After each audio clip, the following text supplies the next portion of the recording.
ಕರುನಾಡು times ಚಾನೆಲ್ನಲ್ಲಿ ಸುದ್ದಿ ಮತ್ತು ಜಾಹೀರಾತು ನೀಡಲು ಈ ನಂಬರ್ಗೆ ಕರೆ ಮಾಡಿ.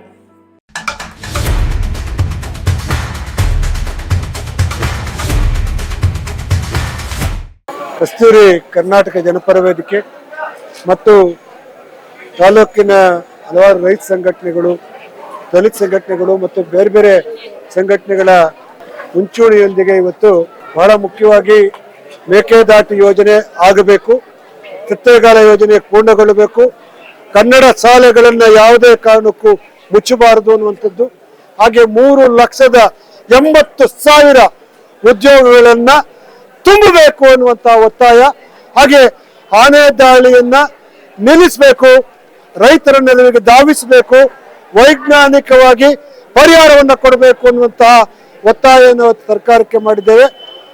1 ತಿಂಗಳ ಗಡುವನ್ನು ಕೊಟ್ಟಿದ್ದೇವೆ. ಆ ನಿಟ್ಟಿನಲ್ಲಿ ಇವತ್ತು 4 ಗಂಟೆಗೆ ತಹಸೀಲ್ದಾರ್ ದಂಡಾಧಿಕಾರಿಗಳು ಅರಣ್ಯ ಇಲಾಖೆ ಸಭೆಯನ್ನು ಕರೆದಿದ್ದಾರೆ. ಸ್ವಾಗತಾರ್ಹ ವಿಚಾರ.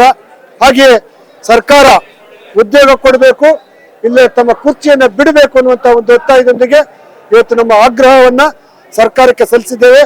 ಈ ಹೋರಾಟವನ್ನು ಗಂಭೀರವಾಗಿ ತಗೊಂಡು ಸರ್ಕಾರ ನಮ್ಮೆಲ್ಲ ಬೇಡಿಕೆಗಳನ್ನ ಈಡೇರಿಸಬೇಕು, ಇಲ್ಲಾಂದ್ರೆ ಮುಂದಿನ ದಿನಗಳಲ್ಲಿ ತೀವ್ರತರವಾದಂತಹ ಹೋರಾಟವನ್ನು ಮಾಡ್ತೇವೆ ಅಂತೇಳಿ ಎಚ್ಚರಿಕೆಯನ್ನು ಕೊಡ್ತೇವೆ. ಕಸ್ತೂರಿ ಕರ್ನಾಟಕ ಜನಪರ ವೇದಿಕೆ ರಾಜ್ಯಾಧ್ಯಕ್ಷ ರಮೇಶ್ ಗೌಡ್ರ ನೇತೃತ್ವದಲ್ಲಿ ಇವತ್ತು ಮಂಗಳೂರುಪೇಟೆಯ ಬಸವನಗುಡಿಯಿಂದ ತಾಲೂಕ್ ಕಚೇರಿಯವರೆಗೆ 1000 ಜನ ಇವತ್ತು ಕಾರ್ಯಕರ್ತರು ಇವತ್ತು ತಾಲೂಕ್ ಕಚೇರಿನ ಮುತ್ತಿಗೆ ಹಾಕಿ ಇವತ್ತು ಕನ್ನಡ ಶಾಲೆಗಳನ್ನ ಮುಚ್ಚಬಾರದು, ಮತ್ತೆ ಏನು 2 ಲಕ್ಷಕ್ಕೂ ಹೆಚ್ಚು ಹುದ್ದೆಗಳಿದೆ, ರಾಜ್ಯ ಸರ್ಕಾರ ಅದನ್ನ ಭರ್ತಿ ಮಾಡಬೇಕು, ಮತ್ತೆ ತಾಲೂಕಿನಲ್ಲಿ ಆನೆಗಳ ದಾಳಿ ನಡೀತಾ ಇದೆ ಅದನ್ನ ನಿಲ್ಲಬೇಕು, ಮತ್ತೆ ಮೇಕೆದಾಟು ಯೋಜನೆ ಇವತ್ತು ರಾಜ್ಯ ಸರ್ಕಾರ ಅಧಿಕಾರಕ್ಕೆ ಬರೋಕ್ ಮೊದಲು ಇವತ್ತು ಡಿ ಕೆ ಶಿವಕುಮಾರ್ ಅವರು, ಮಾನ್ಯ ಮುಖ್ಯಮಂತ್ರಿಗಳಾದ ಸಿದ್ದರಾಮಯ್ಯ ಅವರು ದೊಡ್ಡ ಹೋರಾಟವನ್ನು ಮಾಡಿ ಇವತ್ತು ಅಧಿಕಾರಕ್ಕೆ ಬಂದಂತದ್ದು ಮೇಕೆದಾಟದ ಹೆಸರಲ್ಲಿ. ಅದೇ ಕೂಡಲೇ ಇವತ್ತು ಸುಪ್ರೀಂ ಕೋರ್ಟ್ ಬಗ್ಗೆ ಬೆಟ್ ಮಾಡಿ ತೋರಿಸಿದ್ರು. ಇವತ್ತು ನಮ್ಮ ರಾಜ್ಯದ ಪರವಾಗಿ ತೀರ್ಪು ಬಂದಿದೆ.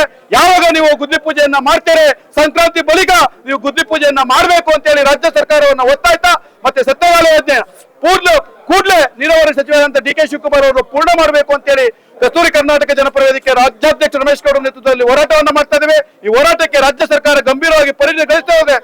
ಮುಂದಿನ ತಿಂಗಳು ಜಿಲ್ಲೆಯಲ್ಲಿ ದೊಡ್ಡ ಹೋರಾಟವನ್ನ ಮಾಡಬೇಕಾಗ್ತದೆ ಅಂತ ಹೇಳಿ ರಾಜ್ಯ ಸರ್ಕಾರವನ್ನ ಒತ್ತಾಯ ಮಾಡ್ತಾ ಇದ್ದೀವಿ.